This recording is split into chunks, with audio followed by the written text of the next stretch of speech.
یہ بھی ایک میگا فراڈ ہے، میگا فراڈ. اور میگا فراڈ پہ کچھ نہ کچھ ایکشن ماورائے قانون بھی ہوتا ہے، لیکن نہیں ہوا. اس کی وجہ بتاتا ہوں. قانون کے اندر اس چوری امانت میں خیانت کی کوئی مستند حیثیت نہیں. 5 7 10 دن کا ریمانڈ ہوگا، جوڈیشل ہو جائے گا اور قابل ضمانت جرم دونوں. 406 میں تو ضمانت میں کافی ٹائم لگ جاتا ہے. ویسے جتنا مرضی ٹائم لگے، آپ اس کو ماورائے قانون ڈیل کریں گے تو ریکوری ممکن ہے. میں انجام کی بات آپ کو آغاز میں بتا رہا ہوں. ریکوری تو بالکل صحیح کہہ رہے ہیں. ریکوری کے لیے آپ کو اوور اینڈ ابو دی لا جانا ہے. اب یہاں آپ ماورائے عدالت بھی نہیں کر سکتے. اور ریمانڈ اس کا شروع ہو گیا کیونکہ منظر عام پہ آ گیا کہ اس کی گرفتاری ہو گئی ہے. ورنہ تو پولیس یہ کرتی ہے کہ پہلے گرفتاری کرتی ہے، گرفتاری ڈالتی نہیں ہے تاکہ اس کو 5 6 دن بھائی مل جائیں. یہی کوشش تو تھی. ہاں یہی کوشش تھی. وہ ہماری ایک بے وقوفانہ حرکت کی وجہ سے وہ پلان ناکام ہو گیا. اب میں بتاتا ہوں کیا ہوا. اچھرا کے ڈی ایس پی کی سربراہی میں انچارج انویسٹیگیشن اور 8 10 پولیس والے 1 ہفتے سے زائد دھرنا دیے بیٹھے رہے پنڈی اسلام آباد میں. دھرنا کہہ رہا ہوں. انہوں نے خم ٹھوک کر یہ کوشش کی کہ قابو آ جائے. یہ اپنی لوکیشنیں بدلتا تھا، موبائل چینج کرتا تھا. اچھا بیٹی اس کے ساتھ تھی، کہتے ہی ہیں بیٹی کے ہاتھوں مجبور تھا،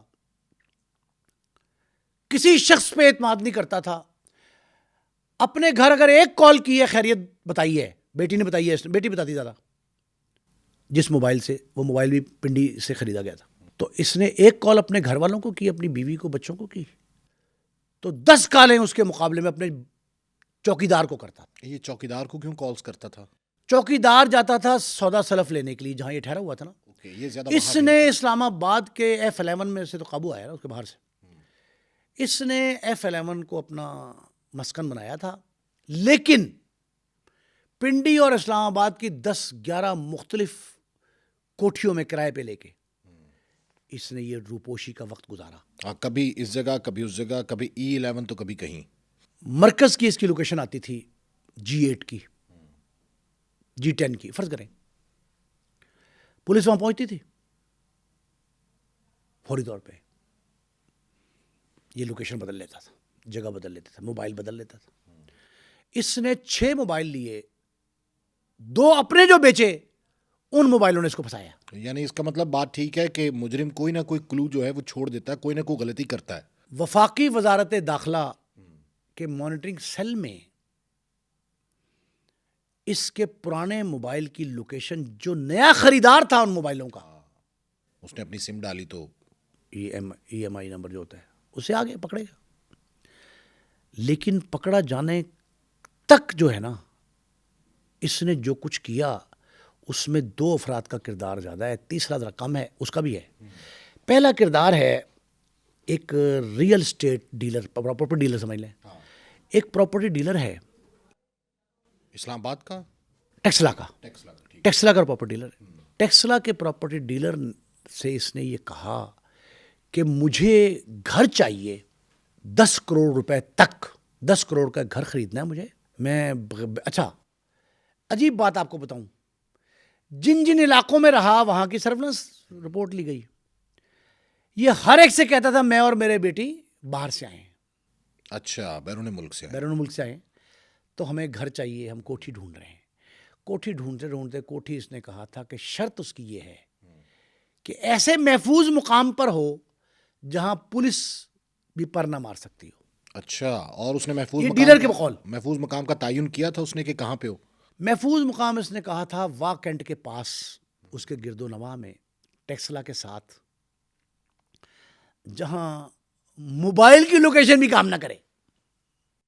ہاں، بگ نہ کی جا سکے، کوئی بگ نہ کی جا سکے. خیر اپنے آپ کو احتیاط. چور جو ہے نا، چور وہ جتنے مرضی کونوں خدروں میں زیر زمین چلا جائے، آسمان پہ کمندے ڈال کے کھڑا ہو جائے، تب بھی وہ کوئی نہ کوئی کلو چھوڑ جاتا ہے. چور ہے نا. اپنی شہادت، اپنے پاؤں کے نشان، اپنے ہاتھ کے نشان، اپنی آنکھوں کے ایسی دیکھیں طریقے آ گئے ہیں تفتیش کے کہ آپ کو پکڑنا بہت آسان ہو گیا ہے.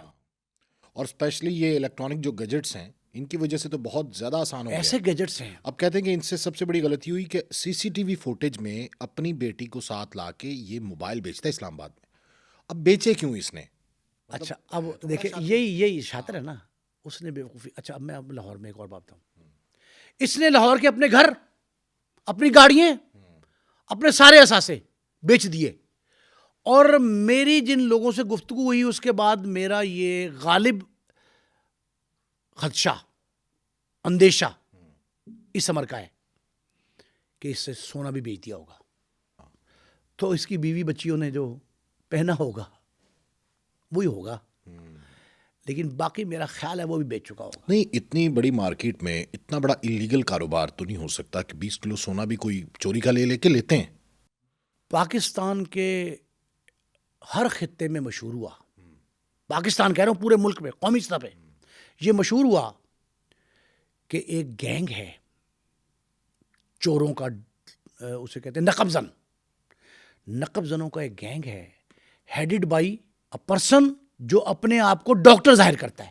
ایک یہ میں آپ کو 80s کی بات بتا رہا ہوں. پھر 90s میں مشہور ہوا کہ ایک بنگالی ڈکیت گینگ ہے جو ڈکیت, وہ نقب زن تھا, چور تھا. یہ دوسرا گینگ وہ ڈاکٹر کا چور تھا. وہ سرائکی تھے, 2 5 4 سندھی تھے, مل کے انہوں نے گینگ بنایا تھا. راج گڑھ میں, تھانہ مزنگ کا علاقہ تھا راج گڑھ, اب اسلام پورہ اور ساندہ مل گیا. راج گڑھ کے رہائشی تھے, کرائے پہ گھر رہ کے ایک بسکٹ فیکٹری کے اوپر رہتے تھے. وہ تھے ڈاکٹر بن کے, اسٹیتھوسکوپ ڈال کے ہاتھ میں کتابیں, خود دیکھا میں نے واقعہ, ہاتھ میں کتابیں میڈیکل کی پکڑ کے جاتے تھے. اور اکثر کنگ ایڈورڈ میڈیکل کالج اور علامہ اقبال میڈیکل کالج وہاں پھرتے دکھائی دیتے تھے to show them as a doctor. دوسرا 90s میں بنگالی ڈکیت گینگ آیا جو ظالم تھے, کروول قسم کے, ڈکیتی بھی کرتے تھے اور مارتے, تشدد کرتے تھے, والدین کی آنکھوں کے سامنے بچوں سے بد اخلاقی کرتے تھے. ان دونوں نے جتنے زیورات لوٹے, عالمگیر شہرت تھی ان کی پاکستان کے ہر جگہ پہ, وہ جانتے تھے ایک دوسرے کو. انہوں نے جو لوٹا بدقسمتی ہے لاہور کے سوہا بازار میں, لاہور کے اچھرا بازار میں اور فیصل ٹاؤن کی 2 دکانوں پہ, دونوں کے سیل ہو گیا. سب کو پتا تھا ہر شخص کو کہ یہ گینگ ہے جو لا رہا ہے, بجائے اس کے کہ پولیس کے انتظامیہ کی معاونت کرتے اور ان کی اطلاع کر دیتے کہ یہ آگے دھوکے سے بٹھاتے, ہم پیسے دے رہے ہیں, تول رہے ہیں, کاٹ رہے ہیں, فلاں بٹھا لیتے اور فون کر دیتے. اور اب تو جدید نظام ہے, آپ یوں بیل کریں تو تھانے میں اطلاع پہنچ جاتی. ایسا بھی ہے سناروں کے پاس سسٹم. تو بھائی ہم نے اس وقت بھی کوئی احتیاط نہیں کی تھی, کچھ نہیں پتا تھا. چوری کا مال آپ جب مرضی جہاں مرضی بیچتے ہیں, لینے والے بہت زیادہ ہوتے ہیں کیونکہ پروفٹ مارجن اس میں زیادہ ہوتا ہے. اور بھائی مارجن ہی مارجن ہوتا ہے, اصل زر تو بہت کم, چور کو تو قیمت کم ہی ملی اور ہے. پھر یہ تو مشہور ہو گیا تھا پورے پاکستان میں, یہ جب لوگوں کو تو پتا تھا. میں نے آپ کو بتایا کہ وہ بھی مشہور تھے, نقب زن ڈاکٹروں کا گینگ بھی مشہور تھا, اور ڈکیت جو تھے بنگالی ڈکیت وہ بھی مشہور تھے. اب آپ مجھے یہ بتائیں کہ اگر اس نے گاڑیاں بیچی تو کس کے تھرو بیچی, گھر بیچے تو انتقال کیسے ہوئے, اس کے انتقال بھی ہو چکے ہیں 2, اب خود کر گیا اپنی روپوشی سے پہلے, تو اور الگ بات ہے. پھر اس نے سونا اگر بیچا تو کیسے بیچا؟ اب غالب امکان تو یہی ہے کہ بک گیا سونا. ہاں, وہ تو اب تفتیش میں یہ ہوگا کہ ان کے نام لے لیے جائیں گے کہ جن جن کو سونا بیچا ہے, پھر ان کو پکڑا جائے گا. ان پہ بھی تو ان پہ بھی تو FIR بنتی ہے نا. بالکل اسی مقدمے میں جو FIR ہے اسی میں ایجاد کر کے دفعہ نہیں لگ جائے گی 511, ان پہ برآمدگی ان سے پڑے گی, برآمدگی ان سے پڑے گی 511 کی دفعہ کے تحت. تو ان کو اپنی پڑ گئی ہوگی. اب 3. اب ایک اور سنیں, یہ چھپتا ہے پنڈی میں, 2 موبائل اپنے بیچتا ہے, وہ موبائل رکھ لیتا ہے دکاندار, وہ دکاندار کسی اور کو بیچتا ہے, وہ سم ڈالتا ہے, اس کی لوکیشن آنی شروع ہوتی ہیں, لوکیشنوں پہ 1 پہ 2 پہ 4 پہ 10 سے زائد مقام پہ اس کی لوکیشنوں پہ گئے پولیس والے, نہیں پتہ لگا. آخر کار ایک جدید نظام کے تحت وفاقی محکمہ داخلہ نے, اس میں پنجاب کے محکمہ داخلہ کا بھی رول ہے, یہ جو دونوں وزارت داخلہ ہیں وفاق اور صوبے کی محکمہ داخلہ، انہوں نے اس کی سرولنس بہت سخت کر دی. اس کا نام نو فلائی لسٹ میں بھی. یہ حلیے بدلنے کا ماہر ہے، بڑا ممی ڈیڈی روپ دھار کے فرسٹ کلاس کی ٹکٹ لے کے باہر جانے کی کوشش کی ہے اس نے. دبئی، انگلینڈ اور تیسرا ملک پتہ نہیں کون سا ہے، 3 جگہوں پہ جانے کی اس نے بھرپور کوشش کی، ناکام رہا.